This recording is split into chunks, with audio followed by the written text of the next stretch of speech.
നമസ്കാരം. Evening business ന്യൂസിലേക്ക് സ്വാഗതം. ആദ്യം നോക്കാം പ്രധാന വാർത്തകൾ. ആദ്യപാദത്തിൽ സമ്പദ് വ്യവസ്ഥ 7% വളർച്ച കൈവരിക്കുമെന്ന് SBI. പണപ്പെരുപ്പത്തിലെ കുറവ് മുന്നേറ്റത്തിന് കരുത്ത് പകരും. ചരക്കു സേവന നികുതി പരിഷ്കരണത്തിന് മന്ത്രിതല സമിതിയുടെ അംഗീകാരം. കേരളം ഉൾപ്പെടെ 6 സംസ്ഥാനങ്ങളിൽ നിന്നുള്ള മന്ത്രിമാരാണ് 2 സ്ലാബായുള്ള നികുതി ഘടന അംഗീകരിച്ചത്. ഗ്രാമീണ മേഖലയിൽ ഭക്ഷ്യവിലക്കയറ്റം കുറയുന്നു. കാർഷിക മേഖലയിലെ ചില്ലറപ്പണപ്പെരുപ്പം ജൂലൈയിലെ 0.77%, തൊഴിൽ മന്ത്രാലയം. ഇന്ത്യ റഷ്യ വ്യാപാരം $100 ബില്യൺ ഉയർത്തും. രണ്ടാം ലോക മഹായുദ്ധത്തിനു ശേഷം ഏറ്റവും ശക്തമായ ബന്ധമാണ് ഇന്ത്യയും റഷ്യയും തമ്മിലുള്ളതെന്ന് വിദേശകാര്യമന്ത്രി. ഇന്ത്യയിലെ $68 ബില്യൺ നിക്ഷേപത്തിന് ജപ്പാൻ. പ്രഖ്യാപനം മോദിയുടെ ജപ്പാൻ സന്ദർശന വേളയിലെന്ന് റിപ്പോർട്ട്.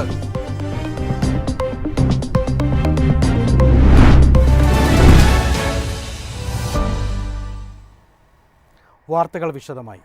ഇന്ത്യൻ ഓഹരി വിപണി ഇന്ന് നേട്ടത്തിൽ വ്യാപാരം അവസാനിപ്പിച്ചു.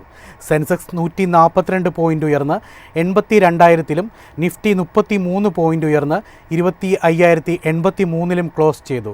സെൻസെക്സ് ഓഹരികളിൽ Bajaj Finserv, ICICI bank, Bajaj Finance എന്നിവ നേട്ടമുണ്ടാക്കി. അതേസമയം Power Grid, Eternal, Adani Ports എന്നിവ നഷ്ടത്തിൽ വ്യാപാരം അവസാനിപ്പിച്ചു. സെക്ടർ സൂചികകളിൽ ഓട്ടോ, FMCG എന്നിവ ഒഴികെ മറ്റെല്ലാ മേഖലകളും ഇന്ന് നേട്ടത്തിലെത്തി. നിഫ്റ്റി IT 0.09%, നിഫ്റ്റി ഫർമ 0.95% ഉയർന്നു. നിഫ്റ്റി മിഡ് ക്യാപ് സൂചിക 0.38%, സ്മോൾ ക്യാപ് സൂചിക 0.01% താഴ്ന്നു. ആദ്യപാദത്തിൽ സമ്പദ് വ്യവസ്ഥ 7% വരെ വളർച്ച കൈവരിക്കുമെന്ന് SBI. പണപ്പെരുപ്പത്തിലെ കുറവ് മുന്നേറ്റത്തിന് കരുത്ത് പകരും. 6.5% എന്ന റിസർവ് ബാങ്കിന്റെ പ്രവചനത്തെ മറികടക്കുന്ന റിപ്പോർട്ടാണ് SBI പങ്കുവച്ചിരിക്കുന്നത്. ഇതിന് കാരണമായി ബാങ്ക് ചൂണ്ടിക്കാട്ടുന്നത് രാജ്യത്തിന്റെ സ്ഥിരതയുള്ള സാമ്പത്തിക മുന്നേറ്റമാണ്. പണപ്പെരുപ്പത്തിലെ കുറവ് മുന്നേറ്റത്തിന് കരുത്തു പകരും. യഥാർത്ഥ വളർച്ചയ്ക്കും നാമമാത്ര GDP വളർച്ചയ്ക്കും ഇടയിലുള്ള വിടവ് കുറയ്ക്കും. തൽഫലമായി യഥാർത്ഥ വളർച്ച ശക്തമായി തുടരുമെന്നും റിപ്പോർട്ട് വ്യക്തമാക്കി. 2023-ൽ ഈ വിടവ് 12% പോയിന്റായിരുന്നു. 2025-ന്റെ ആദ്യപാദത്തിൽ ഇത് 3.4% പോയിന്റായി ഇടിഞ്ഞു. ഈ പ്രവണത തുടരും. 2026 സാമ്പത്തിക വർഷത്തിന്റെ ആദ്യപാദത്തിൽ നാമമാത്ര GDP 8% കുറയാൻ സാധ്യതയുണ്ട്. ഇതോടെ നടപ്പ് സാമ്പത്തിക വർഷത്തിന്റെ ആദ്യപാദത്തിൽ യഥാർത്ഥ GDPയും നാമമാത്ര GDPയും തമ്മിലുള്ള വിടവ് 3.4% താഴെ ആയിരിക്കുമെന്നാണ് പ്രതീക്ഷിക്കുന്നതെന്നും റിപ്പോർട്ട് വ്യക്തമാക്കി. അതിനാൽ സാമ്പത്തിക നയമാറ്റങ്ങൾ പരിഗണിക്കുമ്പോൾ ഭരണകൂടം ഇത്തരം വിഷയങ്ങൾ കൂടി പരിഗണിക്കണമെന്ന സൂചനയും ബാങ്ക് നൽകുന്നുണ്ട്. News desk Myfin TV. ചരക്ക് സേവന നികുതി പരിഷ്കരണത്തിന് മന്ത്രിതല സമിതിയുടെ അംഗീകാരം. കേരളം ഉൾപ്പെടെ 6 സംസ്ഥാനങ്ങളിൽ നിന്നുള്ള മന്ത്രിമാരാണ് 2 സ്ലാബായുള്ള നികുതി ഘടന അംഗീകരിച്ചത്. പുതിയ നികുതി ഘടന കേന്ദ്രത്തിനും സംസ്ഥാനങ്ങൾക്കും കൂടി 80,000 കോടി രൂപയോളം നഷ്ടമുണ്ടാക്കുമെന്ന വിലയിരുത്തലുകൾ പുറത്തുവരുമ്പോഴാണ് ഈ അംഗീകാരമെന്നത് ശ്രദ്ധേയമാണ്. ഇനി നേടേണ്ടത് GST കൗൺസിലിന്റെ അംഗീകാരമാണ്. ഇതോടെ പുതിയ ഘടന പ്രാബല്യത്തിലേക്ക് വരും. മന്ത്രിസമിതിയുടെ അധ്യക്ഷൻ ബീഹാർ ഉപമുഖ്യമന്ത്രി സമ്രാട് ചൗധരിയാണ്. ധനമന്ത്രി KN ബാലഗോപാൽ, UP ധനമന്ത്രി സുരേഷ് കുമാർ ഖന്ന, രാജസ്ഥാൻ ആരോഗ്യമന്ത്രി ഗജേന്ദ്ര സിംഗ്, ബംഗാൾ ധനമന്ത്രി ചന്ദ്രിമ ഭട്ടാചാര്യ, കർണാടക റവന്യൂ മന്ത്രി കൃഷ്ണ ബൈരഗൌഡ എന്നിവരുമാണ് അനുമതി നൽകിയ സമിതിയിലെ മറ്റ് അംഗങ്ങൾ. ഇതോടെ വൻ പൊളിച്ചെഴുത്താണ് GST ഘടനയിൽ വരുന്നത്. 12-28% സ്ലാബുകൾ ഇല്ലാതാകുന്നതോടെ നിത്യോപയോഗ സാധനങ്ങൾ 5%-ലേക്ക് മാറും. 28-ലേത് 18%-ആക്കി കുറയും. പുകയില, ആഡംബര ഉൽപ്പന്നങ്ങൾക്ക് 40% സ്ലാബ് സൃഷ്ടിക്കുമെന്നാണ് വിവരം. അതേസമയം ആഡംബര കാറുകളെ 40% നികുതി സ്ലാബിന് കീഴിൽ കൊണ്ടുവരണമെന്ന ശുപാർശ മന്ത്രിതല സമിതി മുന്നോട്ട് വെച്ചിട്ടുണ്ട്. ഇപ്പോഴും സംസ്ഥാനങ്ങളുടെ നികുതി വരുമാനത്തിൽ കാര്യമായ മാറ്റമുണ്ടാകില്ലെന്നാണ് കേന്ദ്രം വാദിക്കുന്നത്. എന്നാൽ മാറ്റങ്ങളുടെ ഫലം എല്ലാ സംസ്ഥാനത്തിനും ഒരേ രീതിയിലാവില്ല പ്രതിഫലിക്കുക. ഉണ്ടാകുന്ന നഷ്ടം നികത്താൻ നഷ്ടപരിഹാര സെസ് പോലെ അധിക GST സംവിധാനം വേണമെന്ന വാദവും ഉയർന്നിട്ടുണ്ട്. News desk Myfin TV. ഗ്രാമീണ മേഖലയിൽ ഭക്ഷ്യവിലക്കയറ്റം കുറയുന്നു. കാർഷിക മേഖലയിലെ ചില്ലറ പണപ്പെരുപ്പം ജൂലൈയിലെ 0.77%-ആയെന്ന് തൊഴിൽ മന്ത്രാലയം. ഗ്രാമീണ തൊഴിലാളികളുടെ ചില്ലറ പണപ്പെരുപ്പം ജൂലൈയിൽ 1.01% കുറഞ്ഞിട്ടുണ്ട്. മുൻവർഷം കാർഷിക മേഖലയിലെ ചില്ലറ പണപ്പെരുപ്പം 1.42%. ഗ്രാമീണ മേഖലയിൽ ഇത് 1.73%. മുൻവർഷത്തെ അപേക്ഷിച്ച് ഭക്ഷ്യവസ്തുക്കളുടെ വിലയിൽ കുറവുണ്ടായതാണ് ഇതിന് കാരണം.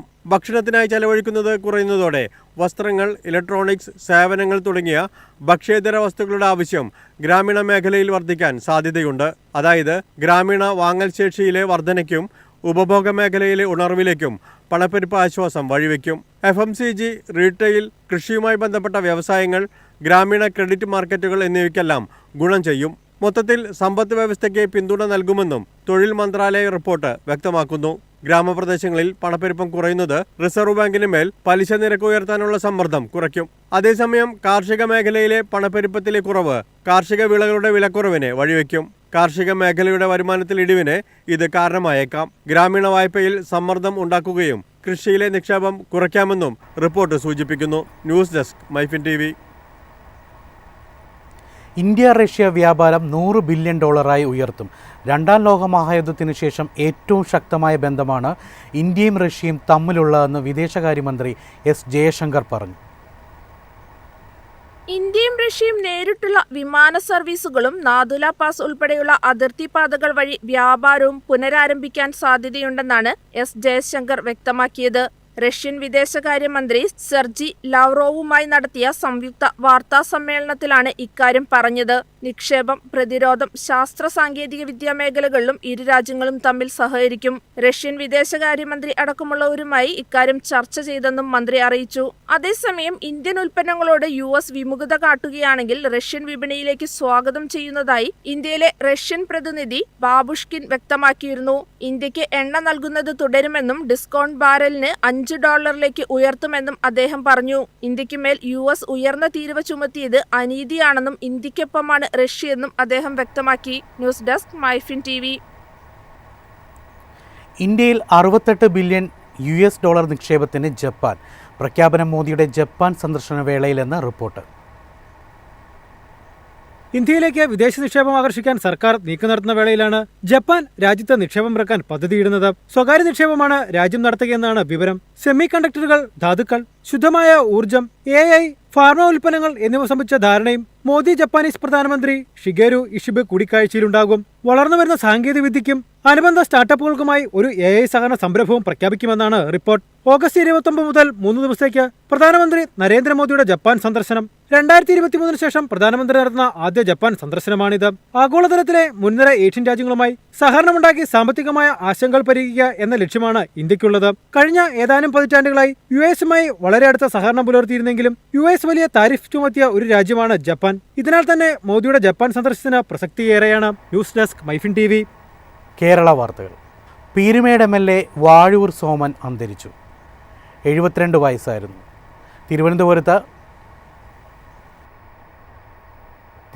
ഒരു പരിപാടിയിൽ പങ്കെടുക്കുന്നതിനിടെ കുഴഞ്ഞു വീഴുകയായിരുന്നു.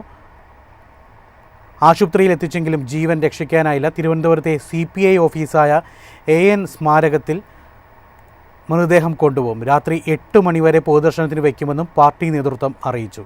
അതിനുശേഷം മൃതദേഹം സ്വന്തം വീട്ടിലെത്തിക്കും. CPI നേതാവായ വാഴൂർ സോമൻ 2021 തെരഞ്ഞെടുപ്പിൽ കോൺഗ്രസിലെ സിറിയക് തോമസിനെ 1835 വോട്ടുകൾക്ക് പരാജയപ്പെടുത്തിയാണ് നിയമസഭയിലേക്ക് എത്തിയത്. ഇന്നത്തെ സ്വർണം വെള്ളി നിരക്കുകൾ.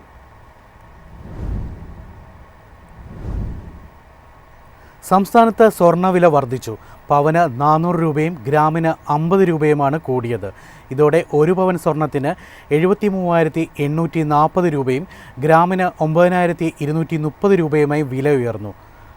18 ക്യാരറ്റ് സ്വർണ്ണ വിലയിലും വർധനവുണ്ട്. ഗ്രാമിന് 40 രൂപ കൂടി 7,575 രൂപയിലാണ് വ്യാപാരം നടന്നത്. അതേസമയം വെള്ളി വിലയിൽ ഇന്ന് മാറ്റമില്ല. ഗ്രാമിന് 122 രൂപയിലാണ് കച്ചവടം നടന്നത്. ഇതോടെ ഈവനിംഗ് ബിസിനസ് ന്യൂസ് സമാപിക്കുന്നു. നമസ്കാരം.